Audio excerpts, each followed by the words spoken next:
This program is sponsored by Orient Pest Solutions Private Limited. Pests are smart, we are smarter. পুজো প্রায় দোরগোড়ায়, পাড়ায় পাড়ায় মণ্ডপের শেষ মুহূর্তের প্রস্তুতি চলছে। রাস্তা ঢেকেছে হোর্ডিংয়ে, বাজারে বাজারে চলছে পুজোর কেনাকাটা। আজ পুজো প্রস্তুতিতে 24 আওয়ার্স টিভি পৌঁছে গেছিল লেক টাউন অ্যাসোসিয়েশন ক্লাবে। সাবেকিয়ানার ওপর ভিত্তি করেই এই বছর তারা বাংলার ঐতিহ্যকেই উপহার দিতে চায় দর্শকদের। মূলত লাল সাদা কমলা কাপড়ে বাঁশের সঙ্গে কাঠের পাটাতন দিয়েই তৈরি হচ্ছে এই বছরের পুজোর মণ্ডপ। প্রতিমাও সাবেকি ধাঁচে তৈরি, তবে রূপ দিতে এখনও কিছুদিন বাকি। লেক টাউন অ্যাসোসিয়েশন সারা বছর সামাজিক কাজকর্মের পাশাপাশি এবছর মাতৃবন্দনায় ব্রতী হয়েছে। প্রাচীন রীতি মেনেই পুজো হয়, আর সাবেকিয়ানাতেই বিশ্বাসী এই পুজো কমিটির উদ্যোক্তারা।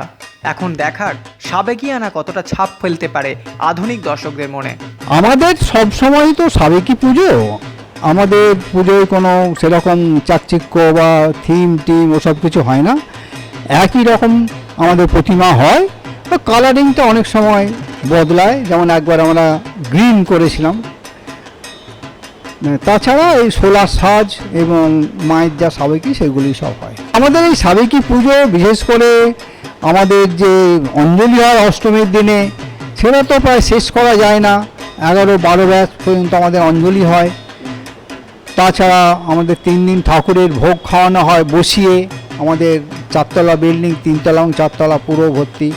আমাদের 2তলায় লাইব্রেরি রুম আছে, সেখানেও আমরা সিনিয়র সিটিজেনদের, মহিলা বাচ্চাদের সব বসিয়ে আমরা খাওয়াই।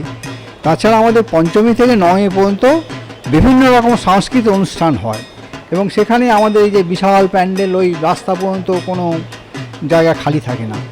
আমরা নিজেরাও দেখি, বা যারা এখানে পুজো দেখতে আসে তারাও এখানে বসে পড়েন, আমাদের নানা রকম ফাংশন দেখে ওনারা যান। আর এটা আমাদের 59তম পুজো। এই লেক টাউন অ্যাসোসিয়েশন এখানকার একটা গর্ব। ডক্টর বিধানচন্দ্র রায় এই লেক টাউন অ্যাসোসিয়েশন পত্তন করেছিলেন। তারপরে যত লেক টাউন অ্যাসোসিয়েশনের কাজ, ব্যাংক বলুন, সিএসসি বলুন, ডাকঘর বলুন, সব রকম কাজে এই লেক টাউন অ্যাসোসিয়েশন দ্বারা পরিচালিত হয়েছে একসময়। এখন তো তৈরি হয়ে গেছে, এখন তো সেরকম কিছু নেই, কিন্তু একসময় যত রকম জনসাধারণমূলক কাজ, সেই জন্য আমাদেরটা অ্যাসোসিয়েশন, ক্লাব নয়। আমরা জনসাধারণের সঙ্গে যোগাযোগ, তাদের নানা রকম বেনিফিটের কথা চিন্তা করে আমাদের যারা আগে করেছেন, আমরা তো এখন পরে এসেছি, 59 বছর আগে, বুঝতেই পারছেন। তো সেই সময়ে এখানে যত রকম কাজটা, লাইট পোস্ট কোথায় বসবে, তখন মিউনিসিপ্যালিটি আমাদেরকে সেটাও জিজ্ঞেস করতো। এটা এই এলাকার, শুধু এই অঞ্চলের নয়, এই এলাকার সবচেয়ে পুরনো পুজো। এবার 60 বছরের করতে চলেছে। এই এলাকার এই পুজোটার বৈশিষ্ট্য হচ্ছে এটা এই এলাকার মানুষ এটাকে পার্টিসিপেট করে, সবাই আসে। এখানে 3 দিন ভোগ খাওয়ানো হয়, শুধু ক্লাব মেম্বারদের জন্য নয়, যারাই আসেন তারা এখানে ভোগ পান। এবং এতে আমরা খুব নিজেদের কৃতার্থ বোধ করি, মানুষকে খাইয়ে। সমস্ত মানুষের এটা যে সাহায্য সহানুভূতিতেই এই পুজোটা চলছে।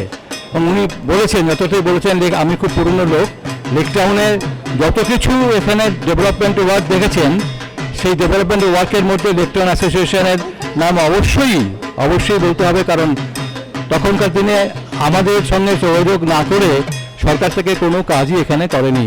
এই আন্ডারগ্রাউন্ড সুয়ার বলুন, ওয়াটার সাপ্লাই বলুন, পোস্ট অফিস বলুন, থানা বলুন, রাস্তাঘাট, খেলার মাঠ, সুইমিং পুল, সব কিছুর মূলে কিন্তু লেক টাউন অ্যাসোসিয়েশনের যোগাযোগ অবশ্যই উল্লেখযোগ্য। কাজে আমরা গর্ববোধ করি এই পুজোটা আমরা কোনো থিমে আসিনি, আমরা আসতেও চাই না। এটা একদম বলতে পারেন পারিবারিক পুজো। লেক টাউনের সমস্ত পরিবারেরা এটা অংশগ্রহণ করে থাকেন এবং আসেন। জয়গ্রাম থেকে এসেছি। আমরা সমস্ত বাঁশ বাটন দিয়ে এবং কাপড় দিয়ে এই কারিগরির উপরে আমরা প্যানেলটা বানাই। যেহেতু আমরা থিমের কাজ করি না এবং করতেও চাই না, যে আমরা ছোটোখাটো শিল্পীটাই আমরা বাঁশের ওপর দিয়ে কারিগরি খাটাই, তাই বহু দূর থেকে এসেছি। আমরা যাতে প্যানেলটা আমরা ভালো করতে পারি সেই চেষ্টা করব। আমরা আর সপ্তাহখানেকের মধ্যে আমরা প্যানেলটা কমপ্লিট দেবো। সাদ্দামের সাথে সত্যজিৎ অধিকারী রিপোর্ট, 24 আওয়ার্স টিভি।